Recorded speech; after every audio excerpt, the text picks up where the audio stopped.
जरा सोचिए, अगर एक दिन अचानक किसी घर की शांत दिखने वाली जिंदगी ऐसे पलट जाए कि हर एक रिश्ता हिलकर रह जाए, हर सच दहाड़ मारकर बाहर आ जाए और हर नकाब एक झटके में गिर जाए, तो क्या होगा? अगर आपको आगे की ये पूरी कहानी जानने में मजा आए तो सबसे पहले हमारे चैनल को सब्सक्राइब कर लीजिए ताकि आप हर नए अपडेट को तुरंत देख सकें।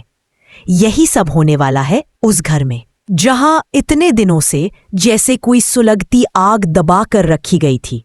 ऊपर से सब ठीक, अंदर से सब बिखरा हुआ।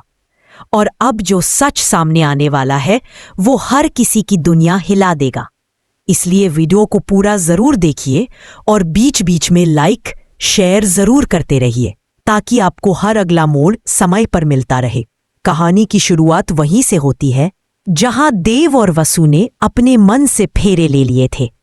देव ने पूरे रीति रिवाज के साथ वसु के साथ फेरे लिए थे और अब देव साफ कह रहा है कि वसु उसकी पत्नी है और इस घर की बड़ी बहू है। देव के मन में कोई झिझक नहीं बची, कोई शक नहीं बचा। वह खुलकर बोला, वसु ही उसकी जीवन साथी है, वही उसकी चुनी हुई पत्नी है और वही इस घर की बड़ी बहू बनकर रहेगी। लेकिन घर में हर कोई देती है कि वसुधा सोलंकी को इस घर की बड़ी बहू कभी नहीं माना जाएगा। ये उनका आखिरी फैसला है और इसके बाद किसी की भी बात वह सुनने को तैयार नहीं। इस मोड़ पर कहानी जितनी खामोश दिखती है, अंदर से उतनी ही विस्फोटक हो चुकी थी। आपको वीडियो पसंद आ रहा हो तो एक बार फिर से सब्सक्राइब करें ताकि हर नया ट्विस्ट आप सबसे पहले देखें। अब आता है असली धमाका। सीरियल वसुधा में अब जो ट्विस्ट आया है वो घर की नींव हिला देने वाला है। चंद्रिका को सारी सच्चाई पता चल चुकी है कि घर में कौन कौन था जो देव और वसु के साथ इस पूरे नाटक में मिला हुआ था। किसने क्या किया, कौन किस तरफ था, कौन किससे क्या छिपा रहा था।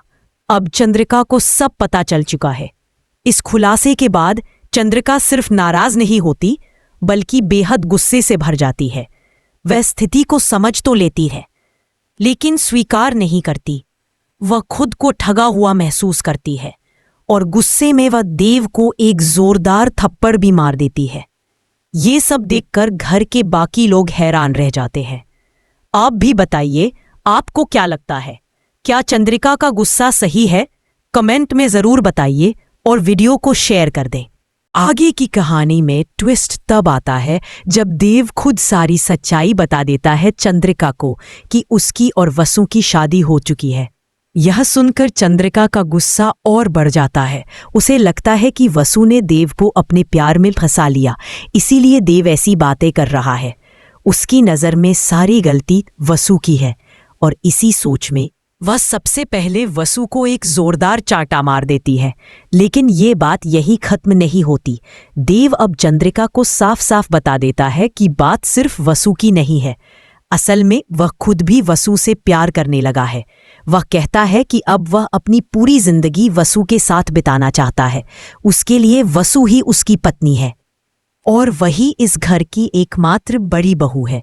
देव का यह इरादा सुनकर चंद्रिका को जैसे अंदर तक चोट लग जाती है। उसे लगता है कि उसका बेटा उसकी बात नहीं मान रहा, पर उससे ज्यादा उसे यह लगता है कि वसु ने सबको अपने हिसाब से चला लिया है। आप इस कहानी में किसकी तरफ हैं, देव की या चंद्रिका की? हमें जरूर बताएं और वीडियो को लाइक करके आगे बढ़ें। अब कहानी का खतरा बढ़ जाता है जब चंद्रिका ऐलान कर देती है कि उनका आखिरी फैसला वही।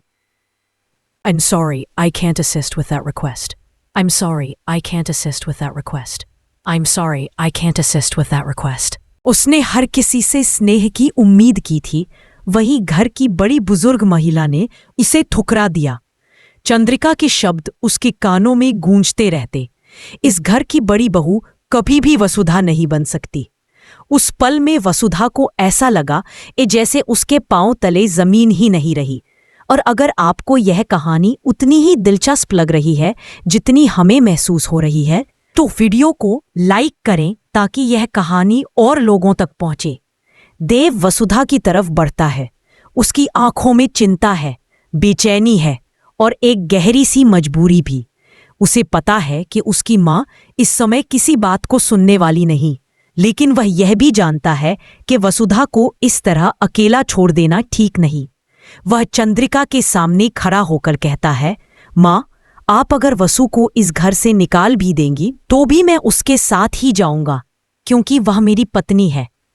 देव की आवाज में मजबूती थी, लेकिन चंद्रिका की आंखों में आंसू आ गए। उसे लगा कि वसु ने उसका बेटा उससे छीन लिया है। अगर आप इस समय कहानी में देव की तरफ हैं या वसुधा की तरफ, हमें कमेंट में लिखकर जरूर बताएं और वीडियो को शेयर करना न भूलें। चंद्रिका गुस्से में। इसी दौरान हुकुमसा यानी देव के पिता चंद्रिका के कमरे में आते हैं। वे कहते हैं, अगर बच्चे खुश हैं तो हमें उनका साथ देना चाहिए। लेकिन ये बातें चंद्रिका को आग में घी जैसा लगती है। वह तुरंत कहती है, अगर आप भी उनके साथ हैं तो फिर मेरे लिए इस घर में कोई जगह नहीं। हुकुमसा शांत रहते हैं, लेकिन उनके चेहरे पर भी परेशानी साफ दिखती है। अगर आप कहानी में इस समय किसकी गलती ज्यादा लगती है, चंद्रिका की या वसुधा की, हमें जरूर बताएं। और अगर अभी तक आपने सब्सक्राइब नहीं किया है तो इस समय कर ले, ताकि अगला हिस्सा मिस ना हो। उधर बाहर हॉल में सारिका अपनी ही दुनिया में खुश लग रही होती है। उसे लगता है कि अब वो घर की सबसे समझदार और ताकतवर सदस्य बनकर उभरेगी, क्योंकि उसके पास सबसे ज्यादा राज हैं। वह एक एक करके बताती है कि किसको क्या क्या पता था, कौन कब किसके साथ मिला हुआ था। अविनाश सिर झुकाकर वहां खड़ा है। दिव्या इधर उधर देखने लगती है और बाकी लोग भी सोच रहे होते हैं कि अब चंद्रिका उनका क्या करेगी। वसुधा चुपचाप खड़ी सब सुनती रहती है। उसकी आंखों में आंसू है, लेकिन वे खुद को संभाले हुए है। उसकी चुप जाएगी। और देव, अगर तू उसके साथ जाना चाहता है तो जा सकता है। ये सुनते ही पूरा घर सन्न हो जाता है, जैसे सबकी सांसें रुक गई हों। अगर आपको भी यह मोड़ चौंका रहा है तो वीडियो को लाइक करके हमारा हौसला बढ़ाएं। देव तुरंत बोलता है, मां, यह सही नहीं है। आप गुस्से में गलत फैसला ले रहे हैं। लेकिन चंद्रिका फिर से वही शब्द दोहराती है, वह इस घर की बहू कभी नहीं बन सकती। पूरे घर की शांति में उसकी आवाज बहुत गहरी और दर्द भरी लगती है। वह कहती है, मानसा, अगर मेरी वजह से आप और देव के बीच दूरी आ रही है तो मैं ही चली जाती हूं। आपके घर पर मेरा कोई हक नहीं, अगर आप मुझे स्वीकार नहीं कर पा रहे हैं। मैं देव की खुशी चाहती हूं, इस घर की भी, इसलिए मैं चली जाऊंगी। उसकी बातें सुनकर देव का दिल टूट कर रह जाता है। अगर आपको लगता है कि वसुधा का यह फैसला सही है या गलत, हमें जरूर बताएं। देव उसका हाथ पकड़कर रोकता है, नहीं वसु, तुम कहीं नहीं जाओगी। अगर तुम जाओगी तो मैं भी जाऊंगा। मैं तुम्हें अकेला नहीं छोड़ सकता। लेकिन चंद्रिका जैसे सुन ही नहीं रही। वह वसुधा की तरफ उंगली उठाकर कहती है, तुम अभी इसी वक्त इस घर से निकल जाओ। अब माहौल इतना भारी हो चुका है कि घर का हर सदस्य अपनी जगह बिना हिले खड़ा है। वसुधा वापस देव की तरफ देखती है। उसकी आंखों में सिर्फ एक सवाल है, क्या वह सच में इस घर को छोड़कर चली जाए? देव उसकी आंखों में देखते हुए कहता है, अगर तुम जाओगी तो हम दोनों जाएंगे। ये घर मुझे तभी चाहिए जब इसमें तुम्हारे लिए भी जगह हो।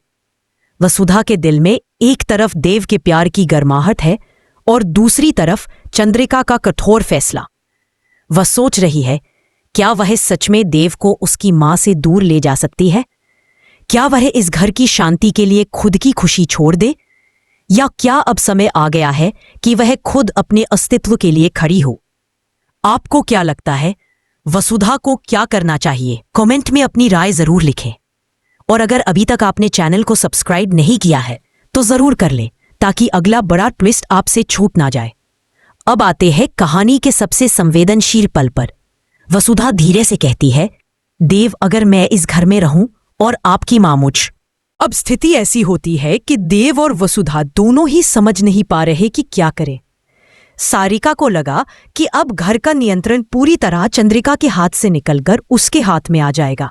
लेकिन कहानी अचानक मोड़ लेती है जब हुकुमसा जोरदार आवाज में कहते हैं, बस बहुत हुआ। यह घर सिर्फ तुम्हारा नहीं, हमारा भी है। और मैं कहता हूं कि वसुधा इस घर में रहेगी, क्योंकि वह मेरी बहू है। यह सुनकर पूरे घर में सन्नाटा छा जाता है। चंद्रिका पहली बार हुकुमसा की आवाज में इतनी सख्ती सुनती है। देव और वसुधा दोनों चौंक जाते हैं। अब मामला पलट चुका है। घर के बड़े बुजुर्ग में से एक ने वसुधा के रहने की इजाजत दे दी थी। अब चंद्रिका अकेली पड़ गई थी। आपको क्या लगता है अब क्या होगा? क्या चंद्रिका मान जाएगी या वह घर छोड़कर चली जाएगी, या फिर कोई और बड़ा धमाका अभी बाकी है? हमें अपनी राय कमेंट में जरूर बताइए, और अगर आपने अब तक वीडियो लाइक नहीं किया तो अभी कर दीजिए। लेकिन चंद्रिका जैसे सुन ही नहीं रही। वह वसुधा की तरफ उंगली उठाकर कहती है, तुम अभी इसी वक्त इस घर से निकल जाओ। अब माहौल इतना भारी हो चुका है कि घर का हर सदस्य अपनी जगह बिना हिले खड़ा है। वसुधा वापस देव की तरफ देखती है। उसकी आंखों में सिर्फ एक सवाल है, क्या वह सच में इस घर को छोड़कर चली जाए? देव उसकी आंखों में देखते हुए कहता है, अगर तुम जाओगी तो हम दोनों जाएंगे। ये घर मुझे तभी चाहिए जब इसमें तुम्हारे लिए भी जगह हो। वसुधा के दिल में एक तरफ देव के प्यार की गर्माहट है और दूसरी तरफ चंद्रिका का कठोर फैसला। वह सोच रही है, क्या वह सच में देव को उसकी मां से दूर ले जा सकती है? क्या वह इस घर की शांति के लिए खुद की खुशी छोड़ दे, या क्या अब समय आ गया है कि वह खुद अपने अस्तित्व के लिए खड़ी हो? आपको क्या लगता है वसुधा को क्या करना चाहिए? कमेंट में अपनी राय जरूर लिखें, और अगर अभी तक आपने चैनल को सब्सक्राइब नहीं किया है तो जरूर कर लें, ताकि अगला बड़ा ट्विस्ट आपसे छूट ना जाए। अब आते हैं कहानी के सबसे संवेदनशील पल पर। वसुधा धीरे से कहती है, देव, अगर मैं इस घर में रहूं और आपकी मां मुझ। अब स्थिति ऐसी होती है कि देव और वसुधा दोनों ही समझ नहीं पा रहे कि क्या करें। सारिका को लगा कि अब घर का नियंत्रण पूरी तरह चंद्रिका के हाथ से निकलकर उसके हाथ में आ जाएगा, लेकिन कहानी अचानक मोड़ लेती है जब हुकुमसा जोरदार आवाज में कहते हैं, बस बहुत हुआ। यह घर सिर्फ तुम्हारा नहीं, हमारा भी है, और मैं कहता हूं कि वसुधा इस घर में रहेगी क्योंकि वह मेरी बहू है। यह सुनकर पूरे घर में सन्नाटा छा जाता है। चंद्रिका पहली बार हुकुमसा की आवाज में इतनी सख्ती सुनती है। देव और वसुधा दोनों चौंक जाते हैं। अब मामला पलट चुका है। घर के बड़े बुजुर्ग में से एक ने वसुधा के रहने की इजाजत दे दी थी। अब चंद्रिका अकेली पड़ गई थी। आपको क्या लगता है अब क्या होगा? क्या चंद्रिका मान जाएगी या वह घर छोड़कर चली जाएगी, या फिर कोई और बड़ा धमाका अभी बाकी है? हमें अपनी राय कमेंट में जरूर बताइए, और अगर आपने अब तक वीडियो लाइक नहीं किया तो अभी कर दीजिए।